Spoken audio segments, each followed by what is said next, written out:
Marcus had worked security at the local gas station for over a decade. Before we continue, please take some time to subscribe to Dailydose, like, and share this video. He was known as a calm, quiet man, someone who enjoyed his routine, keeping watch over the lot, helping with minor issues, and making sure everything ran as smoothly as a well-oiled machine. Nothing ever really happened at this place. Until one afternoon, that is. That's when she arrived. The station's camera system caught her first. A young woman, alone, entered the station on foot, not a car in sight. That alone was strange, but it was her behavior that truly caught Marcus's eye. She stood by one of the pumps, unusually still, her eyes darting left and right like she was expecting someone, or maybe trying to avoid being seen. Something about her felt off. Marcus leaned in closer to the monitor. Clutched in her hand was a small red jerry can. As he focused on the screen, he watched the woman wait until a car filled up and drove away. Then she rushed forward, picked up the pump, and appeared to draw out the remaining gasoline left in the nozzle fuel the previous car hadn't used. "She's siphoning excess fuel," Marcus gasped. "That's deliberate. That's theft." Unlike drivers who occasionally forgot to pay, this was no accident. It was premeditated, calculated. Marcus laced up his boots, strapped on his holster, and made his way toward the pump. But by the time he got there, she was gone. It didn't end there. She came back, again and again. Each time, Marcus was just a few seconds too late. It became a pattern. She'd vanish as quickly as she appeared. A ghost with a gas can. Determined not to let her slip through his fingers once more, Marcus devised a plan. He retrieved a portable monitor from the supply cabinet, something he'd never had to use before, and took up a hidden position near the station, ready to act the moment she returned. It worked. After an hour of waiting, the mysterious woman returned. She slipped between pumps like a shadow, unaware that Marcus was only a few steps away. She lifted the hose, began to fill her can. That was Marcus's cue. He sprang from his hiding place, shouting for her to stop. She froze, caught completely off guard, but only for a moment. In a flash, she snatched up the can and bolted down the street, sprinting with surprising speed into the narrow alleyways nearby. Marcus chased her through winding back streets, over cracked sidewalks, and past overflowing dumpsters. He was gaining on her. The heavy can slowed her down. She zigzagged through corners, hoping to lose him. But Marcus kept up, powered by instinct and sheer determination. Finally, she slipped into what looked like an abandoned warehouse, Marcus only seconds behind. Inside, the place was silent, empty, or so it seemed. Then Marcus saw her. She had stopped, exhausted, and hadn't realized how close he was. He grabbed her arm. "You're not going anywhere," he said, breathing heavily. But instead of fighting back or running again, the woman began to cry. Marcus was taken aback. In all his years, he'd never seen a thief break down like that. She didn't yell or plead, she simply wept. "Follow me," she said quietly. "Please, just follow me." Still gripping the can, she led Marcus deeper into the building. It looked deserted, empty shopping carts, the smell of damp concrete.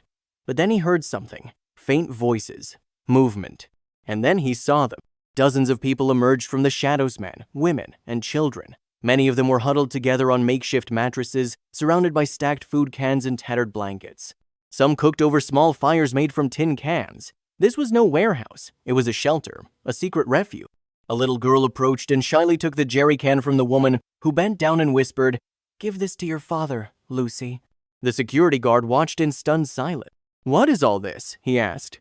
The woman looked up at him with tired, kind eyes. "My name is Amber," she said, "and this is what's left of the people the city forgot." She explained how the building had become a sanctuary for homeless families, those who had fallen through the cracks of a system that never looked back. They had no electricity, no heat, and no money. The city ignored their pleas, so Amber acted. She'd spent months building a foundation, donating every spare dollar, collecting food, and providing medical supplies. But the one thing she couldn't consistently afford was gasoline. Fuel was needed to power a large generator that kept a portable battery running. That battery gave warmth during freezing nights and allowed a single stove to run long enough to feed dozens. Marcus looked around. He saw the truth in her eyes, in the worn shoes of the children, in the silent gratitude of the parents. "You stole from us," he said softly, "but not for yourself." Amber nodded. "I had no choice." Marcus stood there, torn between duty and conscience. He could call the police. He could take her in. But would that solve anything? Would it warm the children tonight? Instead, he did something no one expected. He reached into his coat, pulled out his wallet, and handed her a small roll of cash. "This won't last long," he said, "but maybe it'll keep the battery going another few nights." And that was just the beginning. Marcus returned to the gas station and spoke with the owner. They set up a donation box, a fundraiser, a sign that read, "Help heat a home, your spare change can save a life." The response was overwhelming. People donated blankets, canned goods, and more fuel than Amber ever thought possible. Word spread. Local news picked it up. Volunteers came forward. Donations poured in from across the city. What began as a chase turned into a movement, proof that even one act of kindness could ignite a community. Weeks passed, and what started as a quiet whisper among the locals soon became a citywide campaign. Marcus, once a silent observer behind security monitors, had become the unlikely face of compassion. Every day, patrons would stop by the gas station not just to refuel their vehicles, but to ask, how are the families doing? Donations didn't just trickle in, they flowed like never before. From gallons of gas to warm clothes, sleeping bags, and food, the shelves in Marcus's newly built donation storage filled faster than he could organize them. Amber, too, found herself at the center of attention, this time for all the right reasons. No longer hiding in the shadows, she stepped forward as a humble leader. Her foundation, once funded by the loose change in her pockets, now had real backing from caring citizens. With new resources, she was able to purchase more reliable fuel containers, a safer power supply, and even arrange for doctors to visit the shelter regularly. Local schools held drives. Churches organized meal distributions. A retired electrician offered to rewire the old building for safer lighting. Volunteers stopped by each evening to help teach children how to read, play music, or just listen to their stories. One day, Marcus received a formal letter. It was from the city council. They wanted to meet with him.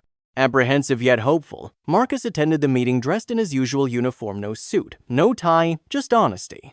They had seen the news stories, the community's outpouring of support, and the undeniable proof that something powerful was happening. And they wanted to know, how could they help?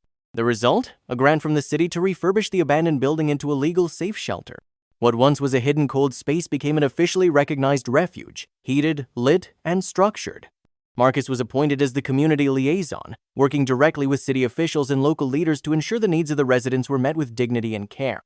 Amber stood at the ribbon-cutting ceremony in front of the restored shelter. A small crowd had gathered, many of them residents who had once been homeless, now full of hope. She thanked the volunteers, the donors, and the entire community. But when she turned toward Marcus, her voice trembled. "I used to believe that we were invisible," she said softly. "That no one cared if we were warm or fed or even alive, but I was wrong." One man looked closer, he asked the hard questions, and he didn't walk away.